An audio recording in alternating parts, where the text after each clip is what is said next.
The conqueror writes history. They came, they conquered, and they wrote. Now you don't expect people who came to invade us to write the truth about us. They will always write negative things about us. And they have to do that because they have to justify their invasion. We don't write our history. It has always been handed down to us orally by our elders. Of course, the white man came and he writes history. In fact, you don't know anything about any place until the white man gets there. Until the white man comes to any place, nothing lives. It's only when he comes and says, "Poof, I've discovered you, now you exist," which is ridiculous. Awaken with Empress Nandi.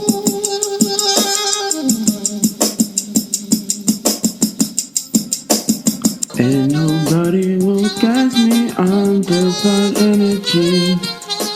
Don't you think my shine sexy, my chakras bling bling. Ain't nobody will catch me, my third eye clearly sees. And we are the wokest motherships upon the planet. No veil is falling, ain't no need to panic. My frequency's electromagnetic.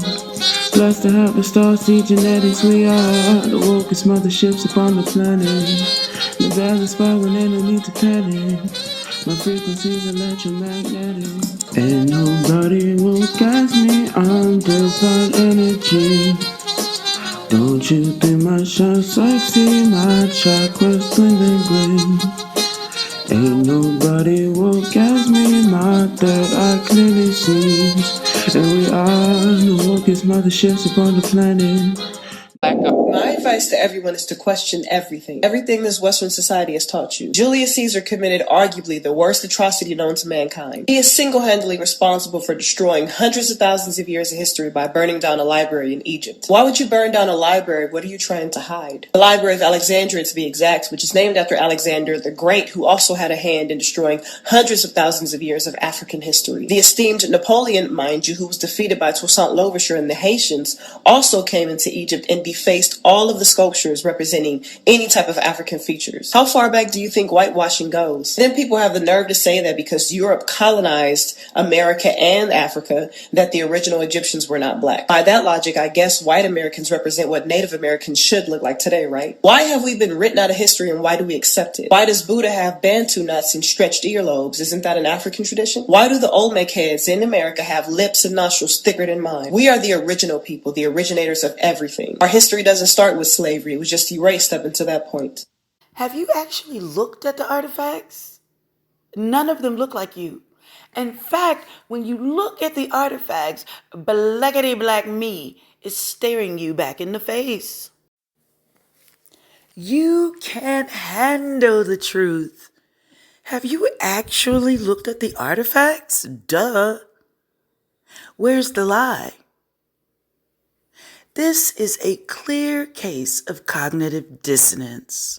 I and many others have taken the journey, and we now have a preponderance of the evidence. Was a man named Constantine de Volney of the 18th century. Here's what he has to say. We have the strongest reasons to believe that the country neighboring to the tropic Sudan and southern Egypt was the cradle of the sciences, and of consequence that the first learned nation was a nation of blacks. For it is incontrovertible that by the term Ethiopians, the ancients meant to represent a people of black complexion, thick lips, and woolly hair. Despite what our perspective is today, people in ancient times and even some of the earliest observers concluded that humanity's oldest civilizations and people were Africans. It's important to note that this perspective was only recently challenged. I think if we use this ancient perspective and the perspective proposed by de Volney, we can certainly see the beginning stages of how... There's a certain side of TikTok that's not going to like this video, but who cares? I have a bone to pick with Woodrow Wilson. Now, if we look through history, a lot of people and historians will rank Woodrow Wilson rather favorably. This article done by C-SPAN ranked him at number 11 in 2017, and if you look at any list and rankings in 2021, he's about the same. Woodrow was always ranked so favorably because he improved the federal government, money, taxes, blah, blah. Many African Americans who were eligible to vote for him in 1912 did so, and they regretted it after his presidency and during it, and I'll tell you how. Now, all of the federal and money and government mumbo-jumbo that he did for the nation, it didn't impact or affect black people, duh. But on top of that, he was a huge segregationist. He campaigned and loved Jim Crow. He believed that in order for the nation to be prosperous, black people and white people couldn't live together, and that black people were inferior. Now, on top of all that, I firmly believe that Woodrow Wilson is partially responsible for the revival of the KKK, and I'll tell you how. Now, after the Civil War ended in 1865, into industrialization and Reconstruction, the KKK died off pretty much, and that's because of government suppression.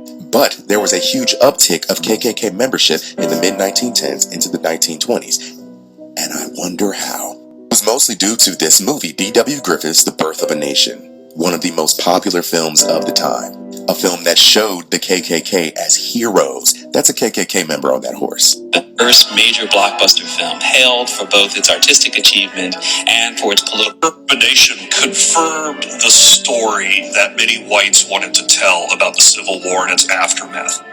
Woodrow Wilson, the sitting president, had a private screening of Birth of a Nation in the White House. He calls it history written with lightning.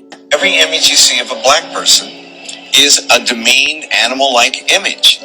Cannibalistic, animalistic. A scene where a woman throws herself off a cliff rather than be raped by a black male criminal. In the film, you see black people being a threat to white women. You get the point. Woodrow Wilson showed that movie in the White House at a private screening, like they said. This was 50 years after the Civil War had ended, and the KKK, like I said, had died off. 10 years after this movie came out, there was a march on Washington by the KKK, 30,000 men strong. So, it is now my personal mission to dunk on all these racist white men and women that these history books love to glorify. And before y'all hop in the comments section, Andre, this was 1915, he was a product of his time, everybody was racist. Just know, I'm here to tell you right now, we don't care. Let me tell you, we don't. I'm the savage. I had to teach you how to wash your ass. I had to teach you how to cook your food. I had to teach you how to be civilized. You only been around for 6,000 years. I've been on the earth for 460,000 years. You have not invented or created anything. You stole everything that belonged to me and you slapped up a patent office and slapped your name on it. In 1915, U.S. Marines invaded Haiti. The first act of the invading Marines was to seize all the gold from Haitian banks and transfer it to the National City Bank of New York. All of Haiti's banks were put under the control of American banks. The United States announced that Haiti was now under the rule of a new constitution. A constitution written by Franklin D. Roosevelt, who of course was not Haitian. This new constitution allowed the purchase of Haitian land by foreign capitalists, which began immediately. But with revolution in their blood, the Haitian masses fought back against this new colonial rule. The most famous and beloved leader in the anti-occupation movement was Charlemagne Perrault. So the U.S. Marine Corps hunted down Perrault, executed him, tied his dead body to a door, and paraded it through the streets. Indoctrination. And it takes us from the ages of 5 to the age of 18 to thoroughly indoctrinate people so that they will believe in the myth of white superiority. And it is a myth. Right. Now, you can't do that while you're teaching that Columbus discovered America. Right. There were black people on this continent 4,000 years before Columbus was born. Right. We teach black history in the schools as if it started with slavery. I'm not a white woman. I'm a faded black person. My people move far from the equator. And that's the only reason my skin is lighter. That's all any white person is. Because we are great. Hey. Because there's no such thing as race. No, there's no such thing as race. There's one race. There's one race, the human race. And then You all came from the same black women 300,000 to 500,000 years ago. The human race began with black women. You have a right to be what you are. And until people in this country and people in this world get it into their heads that the first modern human beings that evolved on this earth were black women. They evolved in sub-Saharan Africa about 280,000 years ago. And every human being on the face of the earth today has the memory of those black women's genetic structure in their genes. Now, we don't want to admit that, but that's the way it is. As people moved farther and farther from the equator, their bodies produced less and less melanin, so their hair, their skin, and their eyes got lighter. As they moved into the east, they ate a lot of fish and a lot of vegetables, so their skin took on a different tone. Duh. Where's the lie? Romans, the Egyptians were Africans, and when you get depictions of Egyptians, they're always shown people with black skin, afro hair, sort of small noses, broad faces, full mouths. So they actually sort of have a caricature almost of what they see as an Egyptian.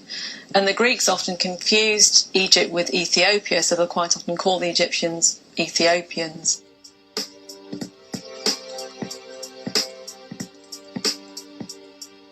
So obviously somebody with a dark face. And when they showed Ethiopians, they showed them in exactly the same way that they showed Egyptians as Africans. So there was no question at all that Egypt was an African country. It certainly wasn't seen to be European by either the Greeks or the Romans. When the last of the Nubian kings, Tawentumeni, fought his last conflict with Ashurbanipal, who was the Assyrian. According to Dr. Ben, the original name of Africa was Alkebulan. Africa, the whole continent, was also called Ethiopia. As a matter of fact, the Atlantic Ocean was called the Ethiopian Sea. So there were several different names. Africa was really described by different tribes. It wasn't a whole monolithic society. But eventually, they named Africa after a European. Difficult for people to prove intellectual inferiority. That's why even in our textbooks in school, they don't like to teach our children about black inventions. Because even greater than our African history are our American inventions. Because from nowhere, you're coming up with things that revolutionize the American social and economic order. Well, basically, there is a proverb that says that the only thing that peoples of European descent ever created was the patent office. Because they stole everybody else's ideas and put their name on it. During slavery, because you were the property of your master, a lot of what we invented was automatically given credit to the master. The credit was forwarded to the master because we was property. We weren't allowed to take fame or notoriety for the things we created. Anything that made work easier. Why would white people want to invent something that make work easier when they had black folks to do? Are modern Jews descendants of the tribe of Judah, one of the sons of Jacob? Are European Jews really Gentiles whose ancestors converted to Judaism? The facts are clear now that most of those who call themselves Jews are not descendants of Jacob, whose name was later changed to Israel, and therefore have no claim to the land of Palestine.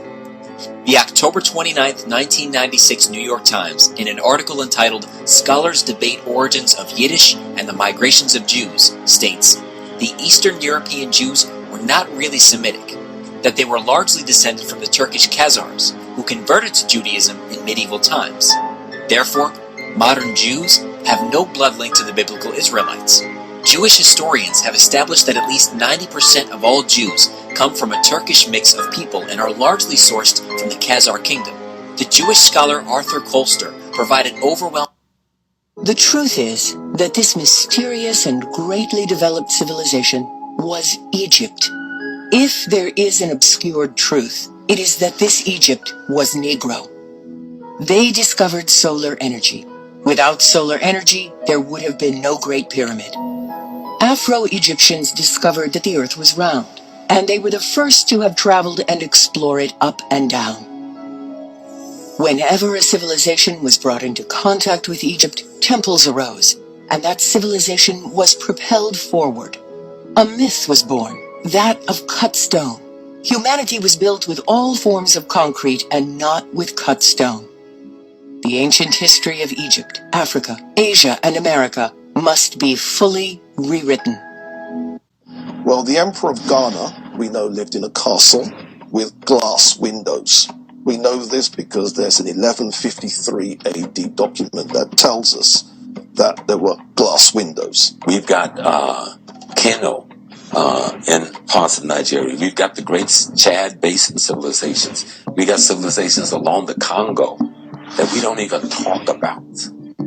And what's ironic, in the 1700s, and you can actually go online and find some of them, the Europeans who go to the Congo come back home and draw pictures, which is in their museums, of these magnificent metropolis, these cities with streets laid out in grids and paved. They found the same thing in Benin, they found the same thing in Kumasi. But these same Europeans, especially the British and the French, will burn and sack most of these cities. This is Africa, a continent of 54 sovereign states, 17% of the world's population, 9.6% of the global oil output, 90% of the world's platinum supply, 90% of the world's cobalt supply, half of the world's gold supply, 2/3 of the world's manganese, 35% of the world's uranium, 75% of the world's coltan. This is what makes Africa so attractive. Oh, I know you hot. I know you hot. The real travesty is this. You have moved heaven and earth to hide my true identity from me. And guess what? I still know who the fuck I am. This is who I am. I am the oldest and most powerful DNA on the planet. My DNA is dominant over all other. Enjoying the show? Excellent. Hit that like button, please, and thank you. If you've been blessed by my content and want to buy a goddess some sage or crystals, hit up my PayPal or Cash App. Sharing is caring. Tell your friends about the channel and share this video. The more engagement we have, the better we perform in the algorithm. So let's get those likes up. And don't leave out of here without telling us how you really feel. So drop those comments below. Now, back to the show. As the Jezebel, she free with herself. And then you have the Ma'amy complex, where you have the heaviest set woman. Neither one of them is wrong, neither one of them is bad. That might just be their attitude. But they could be good, solid people. But in order to assuage your conscience, in order to make you feel better about yourself as to why you raped her or why you beat her or why you treat her the way you do, you say, well, she ain't nothing anyway. So that's how I'm going to make myself feel better while I mistreat her. Their sex is promiscuous, right? And how do you know? Well, this is literally out of a medical journal. Their protruding buttocks and genitals were offered as evidence of their pathology of lust. Because they had big butts. We accept you as you are exactly, and you are beautiful to us in that way. But we don't believe that because of outside interference. And so they've given us this artificiality. Jesus, Yeshua, man, was the king of the Hebrew Jews. Man, they didn't just throw those names out there lightly. Jews in the Bible were black. Blackety black. And you couldn't be a Jew unless your mother was a Jew, meaning that the Virgin Mary was a black woman. Not mixed, not sorted, not kind of, blackety black. Black of the berry, sweet of the juice black. Alright? And since his name was Yeshua, son of Yosef or Yahweh, it really doesn't matter. That means that he necessarily was a mixed Palestinian black man. His name, man, was Yeshua, king of the Hebrew Jews, son of Yahweh, one of the Elohim. Where do you think I got my information from?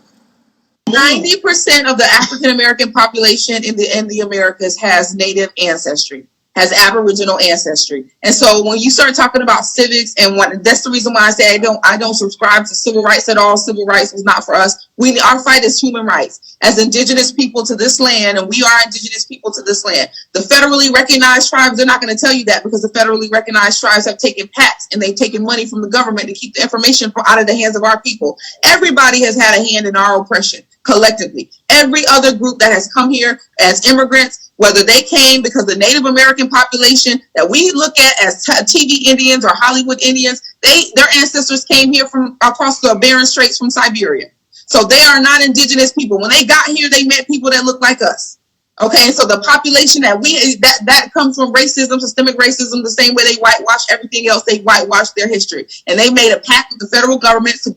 They look not... So since the white pride video is blowing up, I thought that I'd piss off some more racists. Here we go. There is no white culture. We don't have it. The culture that we have claimed belongs to the people that we have enslaved and exterminated over the course of millennia. What is white culture? Mumford & Sons? Friends? Duck Dynasty? We don't even have good food. We can't even claim beer, our most sacred thing, because that was started by brown people in Egypt. Okay, can we please stop calling this the Sphinx? This is not a Sphinx. This is a Sphinx. The Greeks and Romans changed the name of everything in ancient Kemet. Now, Sphinx is a Greek word, but this structure existed over 5,000 years before the Greek civilization began. So what did the Africans call it? This statue is called Heramakhet. Now, what does that mean? This means Haru in the horizon. It sits facing the east, greeting the morning sunrise. Now, the Greeks and Romans had no idea what this was when they first encountered it. Let's really go over what this meant symbolically to the Africans. Now, symbolically, the body represents the animalistic nature that women and men have in themselves. Now, this is something that we still do today. Women, when you've been done wrong by a man, what do you call him? He's a dog, right? You know, even in the 70s, if a guy see a nice, fine woman, she's foxy, okay? Now, this body of the lion exemplifies the power in its lower physical form. Now, the head on this lion symbolizes the intelligence of the mind. See, in order to elevate your consciousness into a spiritual state, we must suppress our lower animal nature. So in other words, you have to conquer the beast that's within. Mind, body, and soul. Now this is a sphinx. Now the root word of sphinx is choke, hold, squeeze, etc. So in Greek mythology, you have the riddle of the sphinx. This sphinx would ask anybody who walked by them to answer the riddle. And if that individual could not answer the riddle correctly, this sphinx would strangle it, choke it to death. You see where we get the word sphincter from. See, women were considered evil in Greece. That's why you got this. When the Greeks entered Kemet and they saw Heramakhet, they thought that they were looking at a sphinx. They literally tried to turn this into an asshole. The critical discoveries of where and when Adam lived prove he could not have looked like this. For the first time, it's possible to paint a new portrait of Adam based on science. Shalom, shalom, mishpocha. Welcome to another edition of Ray Bash's Ramblings. I'm your host, Rabbi Yehuda Ben Shomer, and today I'm going to be talking about Black Hebrewism. Now, before I get into reading the blog I wrote regarding Black Hebrewism, let me preface it with this. I believe that Adam and Eve and Noah and his wife were black. Scientifically speaking, I don't see how it could be any other way. For there to be such variation of color in the human race, you have to have a lot of melanin, skin tone, skin color, before you can have a lack of it. You can't have it the other way around. You can't have hardly any melanin or skin color and all of a sudden have more. It just doesn't work that way. So I believe that Adam and Eve, and I believe that Noah and his wife were black, and according to Jewish tradition and of the rabbis and sages of blessed memory, that either Noah and his wife had triplets, or the 3 sons they had at separate times. But nonetheless, whether they were triplets or whether they were birthed at different times, they are said to have had various shades of melanin. The Bible is saying it, science is saying it, and other ethnic groups are saying it too. The people of the book are melanated people, and the Bible is our history book. Science is proving what Scripture is already telling us, that the Most High is of a burnt brass color with woolly hair, and the people he chose to be his chosen people look the same way.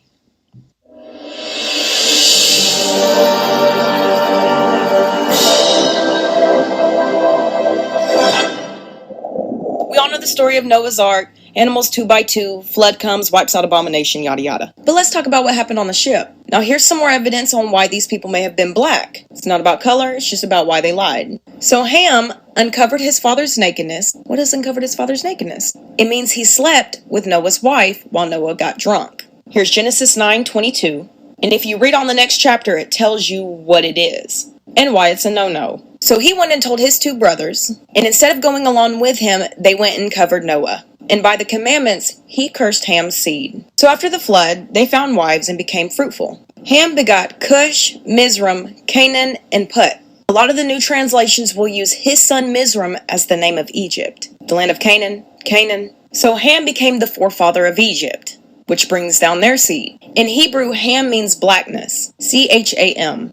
If he is black, that means Noah is black, and these 2 by the father's seed.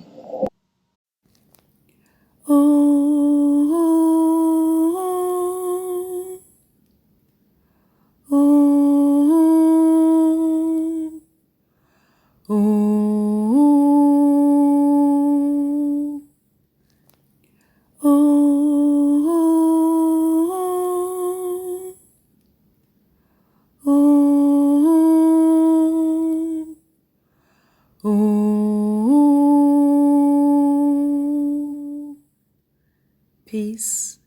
Amen Ra.